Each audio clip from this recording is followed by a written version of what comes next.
그러면 이제 데이터 전처리를 간단하게 했어요. 이제 간단하게 했으니까 이제 아까 제가 처음에 말씀드린 게 그거였죠. 데이터를 검증을 해야 되는데 데이터 검증하려면은 우리가 라벨이 있어야 되는데 문제는 라벨이 있는 거는 트레인 데이터셋밖에 없어요. 그래서 트레인 데이터셋의 일부를 쪼개서 밸리데이션 데이터셋을 만들고 트레인으로 학습한 다음에 이 밸리데이션으로 그 검증을 하겠죠. 근데 여기서 약간 주의하셔야 되는 게 트레인은 모델이 학습을 한 거죠. 근데 밸리데이션은 모델이 한 번도 못 본 데이터라는 가정이 있어요. 그러니까 언씬하다라고 얘기를 하거든요. 언씬한 데이터로 잘 둬야 된다라고 하는데 가끔 전처리를 하시다가 보면은 그 밸리데이션 정보가 트레인으로 넘어가게 전처리하시는 분들이 계세요. 뭐 예를 들어서 제가 지금 아직 스케일링 안 했죠. 스케일링 같은 경우는 그 컬럼의 평균을 뽑잖아요. 근데 그 스케일링 중에 이제 스탠다드 스케일링이 있는데 걔 같은 경우는 그 컬럼의 표준 편차와 평균을 계산해서 그 컬럼의 그 평균을 0으로 표준 편차를 1로 만들어주는 그런 연산을 해요. 근데 문제는 그 컬럼 전체를 하다 보니까 내가 데이터를 쪼개기 전에 여기에 평균을 계산을 했어요. 계산을 해가지고 뭔가 전처리 했다라고 쳐볼게요. 근데 얘를 만약에 내가 트레인이랑 밸리데이션으로 쪼갠다 라고 하면은 이 밸리데이션은 이 트레인 입장에서 정보를 갖고 있는 거죠. 왜 그러냐면 얘의 평균이나 표준편차 계산할 때 얘의 값도 들어갔으니까. 그러니까 이런 걸 약간 조심하셔야 돼요. 저도 옛날에 많이 틀렸었고 다른 분들도 많이 틀릴 거고 그렇게 하면은 이제 밸리데이션 스코어가 막 99 이렇게 나올 겁니다. 그러니까 그런 거 조심하셔야 되세요. 그래서 저 같은 경우는 근데 또 보면은 전처리 연산 중에 뭐 이렇게 내가 컬럼 전체 그러니까 행방향으로 이렇게 연산하는 그런 게 행방향이죠. 컬럼 방향이죠. 컬럼 방향으로 이렇게 잠시만요. 네, 행방향 맞네요. 행방향으로 뭔가 통으로 이렇게 연산하는 거는 쪼갠 다음에 한다라는 생각을 하셔야 되고 그런 게 아니라 예를 들어서 인코딩 원활 인코딩 같은 경우는 범주형 변수를 이렇게 펼치는 거잖아요.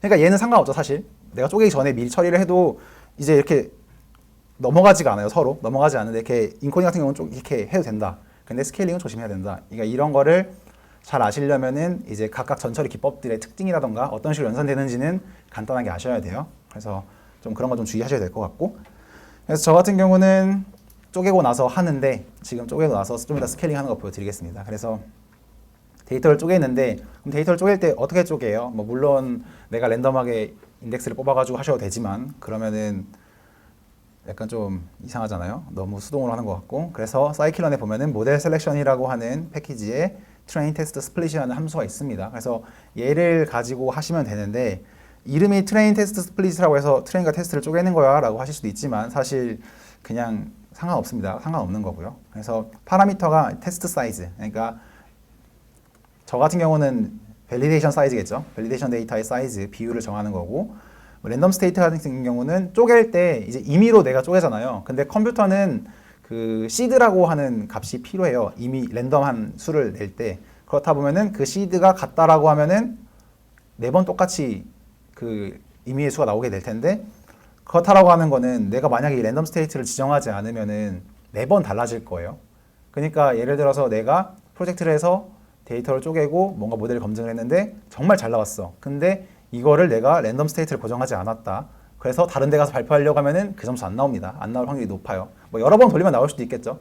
근데 정말 운이 좋아서 그 시드 값에서 내가 낼 수 있는 최상의 값을 냈고 이걸로 어디 가서 발표를 하려고 했는데 안 나오겠죠, 그러면은. 그렇기 때문에 이제 랜덤 스테이트를 고정시켜 놓으셔야 되는데 근데 그렇다고 가끔 랜덤 스테이트를 모델 튜닝에 넣으시는 분들이 계시거든요. 근데 얘는 사실 의미가 없어요. 얘는 고정시켜 놓고 다른 걸 튜닝하는 게 훨씬 더 맞습니다. 네, 얘는 그렇게 그러니까 튜닝할 필요는 없어요. 그래서 저 같은 경우는 일단 랜덤 스테이트는 고정을 시켜놓고 모델에서도 다 똑같이 다 고정을 시켜놓고 튜닝은 따로 하는데 그러니까 얘는 나중에 나올 거예요. 그 사이클런 모델들 다 있기 때문에 랜덤 스테이트 아니면 랜덤 시드 아니면은 뭐 그렇게 나오겠네요. 그렇게 나오고 셔플 같은 경우는 내가 쪼갤 때 섞을 거야 라는 겁니다. 계속 엔터를 누르네요. 그래서 섞을 거야 라는 거예요. 그러니까 데이터를 쪼갤 때 이제 임의로 인덱스 딱 잡아서 딱 쪼개요. 근데 쪼개기 전에 섞은 다음에 쪼개는 거죠. 그래서 그렇게 할 거야 라고 물어보는 것도 있고 이제 이 스트래티파이라는 조건이 있는데 얘는 뭐냐면은 보면은 지금 우리는 분류잖아요. 분류니까 뭐 1이라는 클래스가 몇 개, 0이라는 클래스가 몇 개 이렇게 있는데 이 비율이 예를 들어서 7대 3이에요.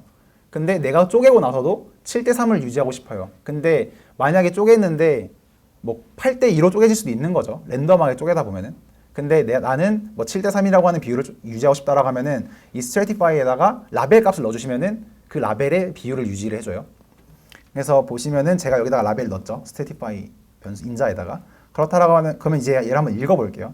그러면은 x는 이제 템프 트레인이라고 하는 개로 들어갈 거고 y는 이 라벨이라는 애를 넣었는데 테스트 사이즈 그러니까 밸리데이션 사이즈는 0.3 그러니까 저는 데이터가 100개가 있으면은 30%는 테스트 그러니까 밸리데이션을 쓰겠다라는 거죠. 근데 또 이게 7대 3, 8대 2 이거 또 뭐가 더 좋아요? 라고 하시는 분이 있는데 그거는 그냥 하시는 사람 맘대로인 것 같고 저 같은 경우는 데이터가 많다라고 하면 8대 2로 쪼개요.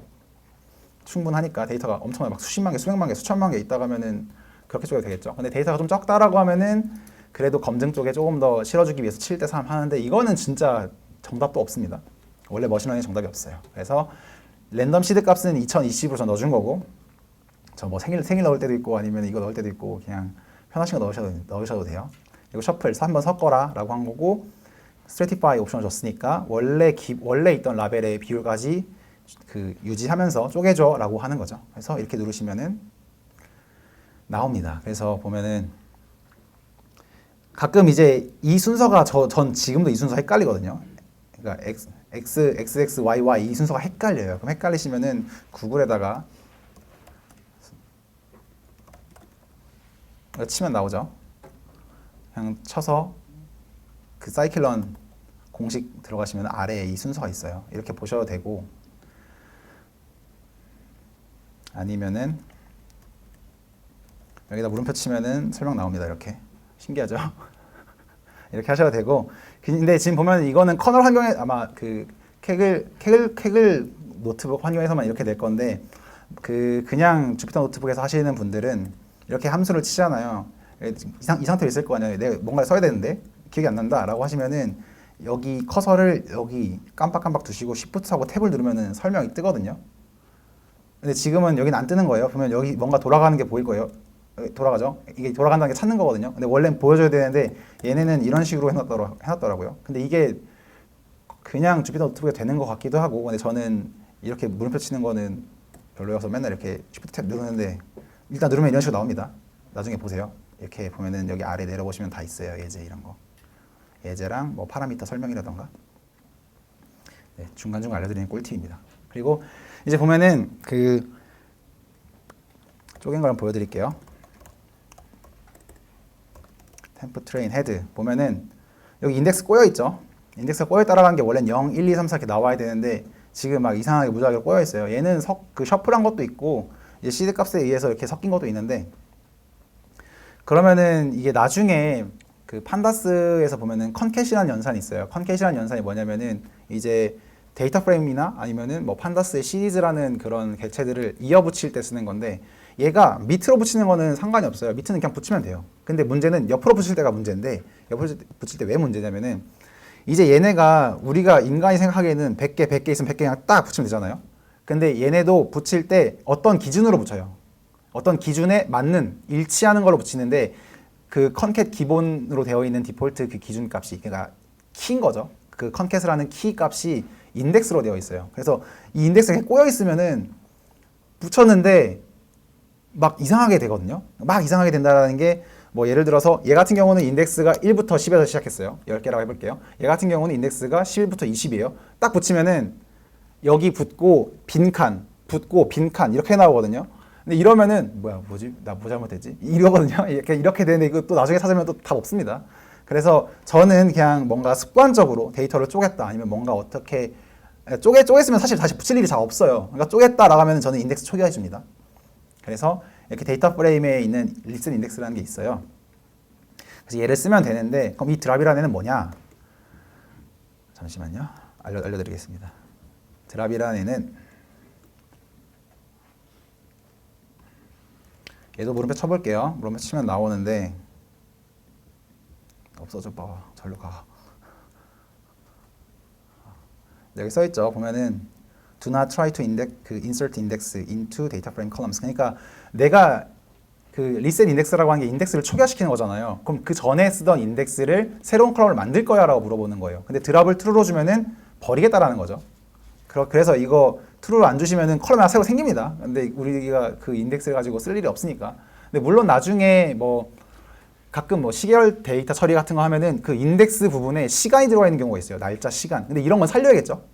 이런 거는 내가 얘를 새로운 컬럼을 만들기 위해서 리셋 인덱스를 하고 드랍은 false로 놔서 인덱스에는 새로 0, 1, 2, 3, 4를 넣지만 기존에 있던 그 시계열 값은 내가 새로운 컬럼을 쓰기 위해서 그때는 얘를 false로 놓으셔야겠지만 지금은 우리가 그게 아니기 때문에 버립니다.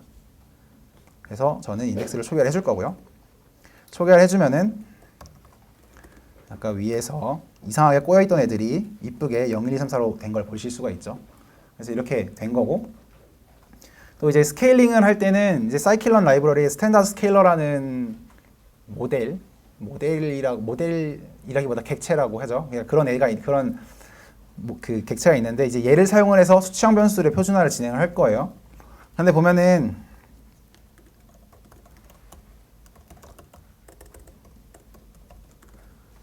이 컬럼명들을 좀 이쁘게 이렇게 리스트로 정리해주면 나중에 편하거든요.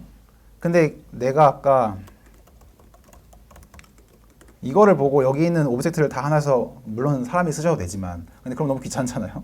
만약에 이 컬럼이 50개라고 해볼게요. 50개의 그 범정 컬럼이 한 반 정도 된다고 쳐볼게요. 그럼 내가 그 반 정도를 내가 손으로 이렇게 해야 되기 때문에 그럼 너무 귀찮으니까 그럼 너무 멋없잖아요. 그래서 그 데이터 프레임에 보면은 dtypes라고 하는 속성이 있어요. 보시면은 각 컬럼이 있고 그 컬럼에 데이터 타입이 이렇게 나와 있어요. 그럼 여기에서 이걸 보고 내가 하면 되는데 지금 보면은 컴퓨터는 좀 이상해서 숫자를 0부터 삽니다. 얘가 0이고 얘가 1이에요. 0번을 볼게요. 0번은 age였어요. age는 int 정수형이죠. 보면은 int 64라고 나옵니다. 1을 놓으면은 오브젝트였는데 5라고 나와요. 그럼 이거를 보고 내가 수치형인지 아니면 범정인지 볼 수 있겠죠. 그러면 이제 여기서 리스트를 만들 건데 이제 얘는 그 파이썬의 리스트 컴프레hension이라고 해가지고 좀 리스트를 이쁘게 라기보다 조금 간략화 시킬 수 있는 그런 간략화해서 만들 수 있는 그런 건데 이게 무슨 뜻인지 설명드릴게요. C를 저장을 할 거다. C 가지고 내가 리스트를 만들 거다. 근데 이 C는 어디서 나왔냐면은 폼은 이제 C, T라는 걸 하나씩 꺼낼 건데 그럼 얘를 어디서 꺼낼 건데? 라고 물어보는 거죠. 그러면은 C와 T는 in 안에 있는데 집은 묶는 겁니다. 이렇게 두 개 리스트가 있으면 이렇게 딱 붙여서 하나씩 꺼내겠다는 거예요. 이렇게 똑같이 꺼내겠다는 건데 temp train의 dtype이 dtype index 이거랑 dtypes 이런 거죠. 그러면은 인덱스는 이름이고 dtypes에서 뭐 0 이렇게 치면은 그 속성이 나왔었죠. 그러니까 이런 리스트랑 이 이름이랑 페어로 나온다는 거예요. 그럼 C는 컬럼 0이 나올 거고 이 T는 타입이 나오겠다는 거죠. 그래서 만약에 T가 5로 되어 있다라고 하면은 그러니까 뭐 아까 제가 워크 클래스 찍어봤던 얘를 여기다가 5로 놓으면은 true 나오거든요. 그러니까 여기 들어있는 값이 대문자 5라고 하면 얘는 범주형 컬럼이다라는 거죠. 오브젝트. 그래서 걔네를 저장해 라는 거예요. 그러니까 다시 정리하면은 C를 가지고 내가 컬럼 그 리스트를 만들 건데 그럼 걔는 어디서 꺼내냐면은 for문이야. 근데 순서대로 C와 T를 꺼내는데 그 C와 T는 dtype 인덱스 그러니까 컬럼 이름과 dtype를 묶은 어떤 에서 꺼낼 건데 그 T의 값이 5. 오브젝트인 경우에만 그 C를 저장해 라는 겁니다. 그게 얘의 의미고요. 그리고 그렇다라고 하는 건 이제 뉴메릭 컬럼, 그러니까 수치형 컬럼은 여기 안에 없으면 되는 거겠죠. 똑같이, 근데 얘는 좀 약간 다르죠. 뭐 물론 이걸 넣으셔도 됩니다. 똑같이 좀 통일한다고 이렇게 넣을게요. 인덱스가 아까 그거였었죠. 얘네 애들이었죠. 얘네 애들이었는데 이 인덱스에서 뽑은 어떤 컬럼 C 하나가 이 카테고리 컬럼 안에 없으면 C로 넣으라는 겁니다. 그러면은 좀 약간 컴퓨터가 좀 코딩 좀 할 줄 아는 것처럼 이렇게 이쁘게 잘 나오죠. 내가 이제 이게 컬럼이 많아지면 많아질수록 이게 좀 더 편한 코드가 되는 거예요. 잠시만요. 좀 정리 좀 하겠습니다. 네. 그래서 이런 식으로 범주형 변수와 수치형 변수를 나눠줄 수가 있어요. 근데 이걸 왜 하냐면은 전처리도 수치형 변수에만 할 수 있는 전처리 같고 범주형에만 할 수 있는 전처리가 있잖아요. 그것 때문에 이렇게 해놓는 겁니다. 근데 지금 우리는 이제 스탠다드 스케일러로 스케일링을 할 거니까 스케일링은 수치형밖에 안 되니까 이렇게 나누는 거고 그래서 사이클론 프리프로세싱 패키지에 스탠다드 스케일러가 있고요. 얘를 가져오시면 되는데 여기서 조심하셔야 되는 게 뭐냐면은 스케일링을 할 때는 스케일링이나 전철 같은 걸 할 때는 항상 트레인을 기준으로 하셔야 돼요. 왜 그러냐면 모델이 학습하는 건 트레인이기 때문에. 그러니까 트레이닝 기준으로 하라고 하는 게 스케일링을 한다라고 하는 거는 변수의 범위가 바뀌는 거잖아요. 범위가 조정이 되는 건데 그 범위를 조정한 기준은 트레인으로 내가 트레인 데이터로 기준을 정했고 모델이 학습하는 것도 그 트레인인 거예요. 그렇기 때문에 얘가 다른 애들이 들어왔을 때는 당연히 그 모델이 학습한 기준은 트레인에 대한 기준이기 때문에 밸리데이션이든 아니면 테스트든 다 트레인으로 해야 된다는 거죠. 그래서 여기서 보면은 그 원래는 이렇게 해가지고 트레인 데이터에 대한 그러니까 뉴메릭 컬럼만 있는 그 트레인 데이터에 대한 fit을 해서 평균과 표준 편차를 찾은 다음에 스케일러 트랜스폼 해가지고 넣어줘야 됩니다. 근데 얘를 한 방에 넣어주는 게 fit 트랜스폼인 거고요. 그래서 보시면은 트레인은 어차피 나 자신으로 표준 편차랑 평균을 찾아서 바로 변환하면 되고, 근데 밸리드와 이제 이 테스트는 그러면 안 되니까 얘는 그냥 트랜스폼만 한 겁니다. 이거 주의하셔야 되는 거예요. 여기서 가끔 똑같이 하시는 분들이 계시거든요. 그러면은 이상해지겠죠. 그래서 일단 여기서 딱 돌렸어요. 근데 여기서 좀 보셔야 되는 게 뭐냐면은 스탠다드 스케일러는 표준 편차가 1, 평균이 0으로 만들어주는 애잖아요. 그러면은 디스크라이브로 다시 찍었을 때 보면은 이 민이 0이 아니네 라고 생각하실 수 있지만 여기 뒤에 2의 마이너스 16 제곱이잖아요. 근데 2의 마이너스 16 제곱은 뭐냐면은 10의 마이너스 16 제곱이라는 거예요. 숫자가 엄청나게 작기 때문에 거의 0이라고 보셔도 돼요. 이렇게 나오는 이유는 뭐냐면은 컴퓨터가 작은 숫자를 실수로 표현을 하다 보면은 작은 숫자가 아니죠. 컴퓨터가 실수를 표현할 때 어쩔 수 없이 생기는 오차거든요. 그래서 이렇게 나오는 거는 그냥 거의 0이다 생각하시면 될 것 같고, 얘 같은 경우는 1. 거의 1인 거죠. 그러니까 보면은 이것도 한번 눈으로 확인하시는 게 좋은 거예요. 그 평균이 0이 됐고 표준 편차가 1인지를 잘 확인하시는 게 좋고요. 근데 보면은 이 밸리데이션과 테스트는 그렇지 않습니다. 왜 그러냐면은 얘네는 자기들의 평균과 표준 편차로 연산한 게 아니기 때문에. 그러니까 이상하다고 생각하실 수 있어요. 나는 분명 스탠다드 스케일링 했는데 왜 얘네는 0과 1이 아니지? 근데 0과 1이 아닌 게 당연한 거예요. 왜 그러냐면은 각각 그 자기들의 데이터셋을 한 게 아니기 때문에. 근데 보면은 둘 다 어느 정도는 0과 1에 가깝게 나왔죠. 그러면은 괜찮네라고 하시면 되는 거예요. 이 정도면 양호한 겁니다. 보면은 가끔 이상하게 나올 때가 있어요. 이상하게 나온다라고 하는 게 난 분명 스케일링을 했는데 그 표준 편차가 2, 3 이렇게 되는 경우도 있어요. 근데 그게 이상하긴 하지만 어쩔 수 없는 겁니다. 그게 기준이 그 자기 자신의 데이터를 표준 편차와 평균 가지고 한 게 아니기 때문에. 그래서 일단은 이렇게 잘 딱 보면 이런 거죠. 어느 정도 그래도 내가 쪼갠 데이터들의 분포들이 좀 비슷한가 보다. 그냥 운이 좋네 생각하실 수 있는 거고요. 그럼 이렇게 전처리를 했습니다. 근데 이제 남은 건 아직 범정 변수가 있는 거죠. 그래서 범정 변수는 원활 인코딩을 할 건데, 원활 인코딩은 잠시만요. 네, 이거 라벨 인코더 필요 없습니다. 이거 제가 원래 썼다가 앞에서 해버렸죠. 라벨 값을 우리 y 값을 아까 제가 매핑하면서 바꿨잖아요. 얘는 지우셔도 돼요. 네. 그래서 보면은 이제 원활 인코딩은 뭐냐면은 범정 변수가 있으면 범정 변수 옆으로 쫙 펼치는 거예요. 펼친다라고 하는 게 어떤 거냐고 하면은 자동차 같은 경우가 소형, 중형, 대형 이렇게 있다고 쳐볼게요. 그럼 얘를 선형대수학적이라기보다 벡터를 만들었을 때 내적을 해서 0이 나오면은 그 두 개의 벡터는 독립이라고 얘기를 하거든요. 그러니까 그런 거를 만들어주기 위해서 원활 인코딩을 하면 어떻게 되냐면은 소형, 중형, 대형이면은 소형은 1, 0, 0, 중형은 0, 1, 0, 대형은 0, 0, 1 이렇게 돼요. 근데 내적이라고 하는 게 어떤 연산이냐면은 그 순서에 맞는 애들끼리 곱하고 더하면은 그게 내적인데, 보면은 다 0과 1이 다 서로 교차되잖아요. 그렇기 때문에 서로 각 순서에 맞는 원소들을 곱하고 더해도 0이 돼요. 그러면은 이제 벡터 공간에서는 얘네 두 개는 독립인 거죠. 그 데이터들 간에. 근데 걔를 하는 게 이제 이 원활 인코딩인데, 이제 문제는 저번 태진님께서 발표하신 이제 PCA나 이런 것 중에 차원의 저주라는 게 있어요. 차원의 저주는 뭐냐면은 이제 약간 이런 거죠. 그러니까 데이터의 분포를 표현하기에 너무 쓸데없이 차원이 큰 경우, 그런 경우도 있어요. 그렇게 되면 이제 모델이 학습하기 어려울 수도 있고요. 근데 뭐 여러 가지 문제가 있을 수 있는 거예요. 좀 스파스하게 뭔가 표현이 되니까. 근데 이제 원하는 코딩은 스파스하게 표현이 되는 방법이에요. 근데 이제 이거는 또 사람마다 다를 수가 있는 거죠. 내가 생각했을 때는 얘가 조금 어느 정도 조금 스파스하게 되더라도 각 범주형 데이터들 간의 관계를 독립적으로 놓는 게 맞다라고 생각하시는 분들은 원하는 코딩 하시는 게 낫고, 그게 아니라고 하면은 라벨링 코딩 하셔도 돼요. 근데 좀 이따가 제가 말씀드리겠지만 트리 기반 모델 같은 경우는 사실 원하딩 코딩을 하든 라벨링 코딩을 하든 결국에는 값을 가지고 분기를 하기 쪼개거든요. 모델을 만들 때. 그래서 그냥 다 라벨링 코딩 하셔도 상관은 없어요. 트리 모델 쓰실 거면. 근데 그게 아니라 다른 모델을 쓴다라고 하면은 원하딩 코딩을 쓰는 게 사실은 거의 약간 정석이라기보다 그냥 원하딩 코딩 쓰는 것 같아요.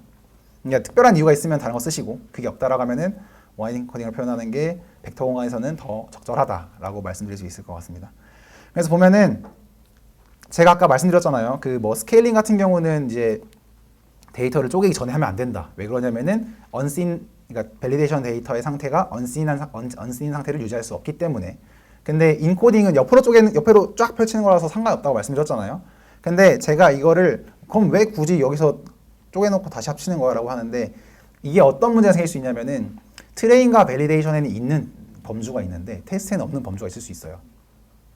무슨 말씀인지 알겠죠? 그러니까 뭐 제가 최근에 썼던 어떤 데이터가 있었는데 그 데이터에서는 뭐가 있었냐면은 그 도시 관련 이런 거였거든요. 뭐 시도 이런 게 있었는데 트레인과 밸리데이션에는 제주도가 없었는데 테스트에는 제주도가 있었어요. 근데 그러면은 변환하다가 에러가 나거든요.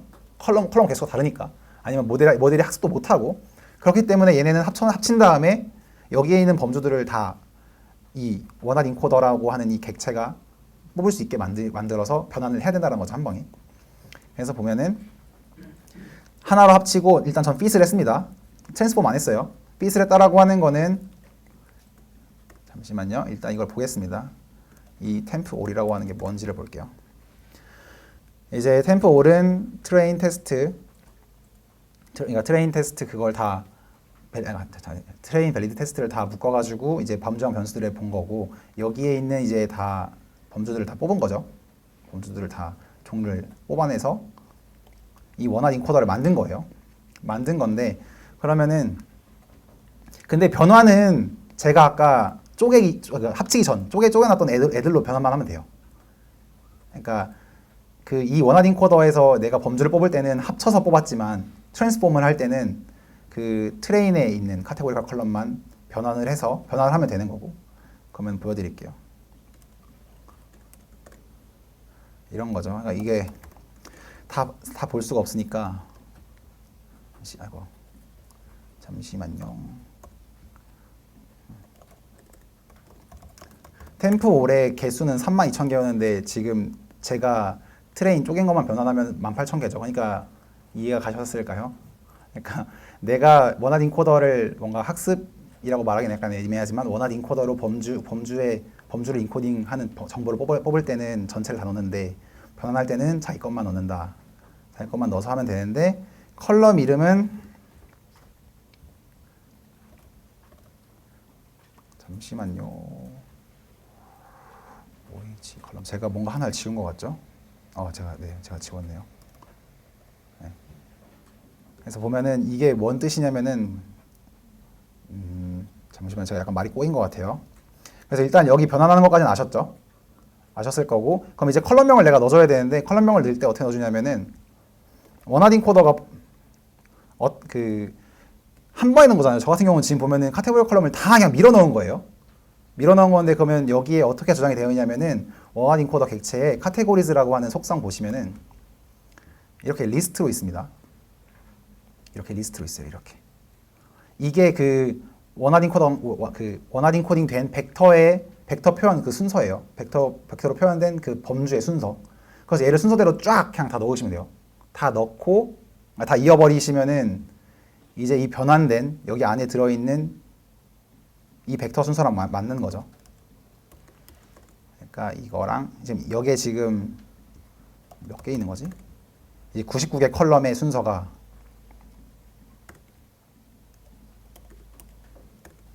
이 순서랑 맞다라는 거예요. 얘도 99겠죠, 당연히. 그러니까 지금 보면은 이게 뭔 뜻인지 보여드릴게요. 그 OH 카테고리즈라고 하는 게 얘네였잖아요. 그러니까 얘네를 이거 하나씩 꺼내는 겁니다. 하나씩 꺼내는데 하나씩 꺼내면 이제 그 각 카테고리컬 컬럼에 들어있는 범주 리스트가 나올 거예요. 그 범주 리스트들을 다 더해가지고 이어 붙인 겁니다. 이렇게 이어 붙인 거예요. 살짝 볼까요? 뭐 페더럴 가브, 뭐 로컬 가브면은 여기도 페더럴 가브, 로컬 가브 이 순서대로 있는 거고 맨 마지막이면은 뭐야? 요코시바 아니야?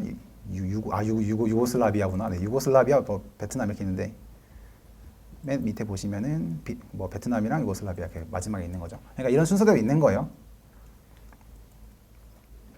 그래서 얘를 이쁘게 데이터 프레임으로 만들어줘야 내가 붙이기 편하겠죠, 원래대로.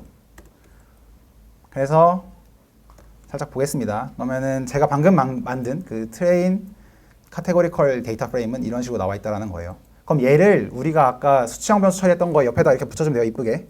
그러면 이렇게 쫙 전처리가 끝나겠죠. 그렇다라고 하는 거는 기존에 있던 그 카테고리컬 컬럼은 삭제해 주시는 게 좋습니다. 어차피 걔는 모델 넣지도 못하고 필요도 없기 때문에. 그래서 카테고리컬 컬럼은 이만큼이었고, 그래서 여기 나와 있는 게 템프 트레인, 원래 우리가 수치형 변수 그 스케일링까지 다 끝냈던 애랑 새로 만든 카테고리컬 그 데이터 프레임을 엑시스 1, 1로 붙이라고 하는 건데, 이거를 정형 데이터에서 외우셔도 돼요. 정형 데이터에서는 엑시스 0는 행으로 이렇게 밑으로 붙이는 거고, 엑시스 1은 이렇게 열로 이렇게 옆으로 붙이는 건데, 이걸 가끔 헷갈려 하시는 분들이 계시거든요. 근데 이거를 어떤 데이터 프레임이든 아니면 어떤 뭐 자료형이든 뭐 나중에 이미지를 보시면은 3차원으로 가실 거고, 아니면은 뭐 시계열이면은 4차원까지도 갈 수도 있거든요. 그런 경우에는 헷갈리실 수가 있어요. 내가 못 외우니까. 이 엑시스는 이겁니다. 0번째 엑시스는 이거고 1번째 엑시스는 이거예요. 0번째는 행이니까 아래로 붙는 거고 1번은 컬럼이니까 옆으로 붙는 거고요. 근데 뭐 예를 들어서 3차원이라고 해볼게요. 우리가 일반적으로 보는 이미지 같은 경우는 가로, 뭐 세로 가로일 수도 있지만 가로, 세로, 채널 있죠. 채널 RGB가 있습니다. 근데 내가 만약에 그게 RGB라는 개념이 아니라 뭐 어떤 세 번째 그 차원이 있다 해볼게요. 근데 내가 그 세 번째 차원으로 붙이고 싶다라고 하면은 엑시스는 이겠죠. 세 번째로 나올 테니까. 그러니까 여기에 뭔가 어떤 차원이 새로 있다라고 하면은 내가 그 방향으로 붙이고 싶어라고 하면은 뭐 그때는 판다스가 아니라 넘파이를 쓰실 거예요. 넘파이로 붙이겠지만 넘파이나 텐서플로우나 아니면은 파이토츠로 붙이시겠지만 그때는 엑시스 2로 붙이시면 된다. 만약에 뭐 네 번째 차원이다. 그럼 엑시스 3으로 붙이시면 된다. 약간 그런 거예요. 헷갈리시면 쉐이프 찍어보세요. 외우실 필요 없어요. 저도 이거를 외우진 않습니다. 옛날에 외웠다가 이제 딥러닝 하다가 그 이제 내가 인식할 수 없는 그런 차원까지 올라가다 보니까 이상해지더라고요. 네. 그래서 보면은 여긴 이거죠. 이제 수치형 전처리가 끝난 애들한테 이제 카테고리컬 컬럼을 엑시스 1으로, 그러니까 열로 다 갖다 붙인 거고, 보면은 드랍을 써가지고 기존에 있던 카테고리컬 컬럼들을 다 날려주는 거예요. 그러면은 이제 전처리가 끝난 거죠. 스케일링도 된 거고 기존에 있던 범정 변수들도 싹 다 인코딩이 됐습니다. 그럼 이제 이렇게 되면은 여기까지가 모델에 넣기 직전까지 된 거예요. 그리고 보면은 이거는 제가 이름 통일시켜 주려고 그냥 똑같이 넣은 거예요. 얘는 뭐 별 의미 없습니다. 얘는 뭐 별 의미 없는 거고요. 그래서 일단은 전처리 여기까지 했고,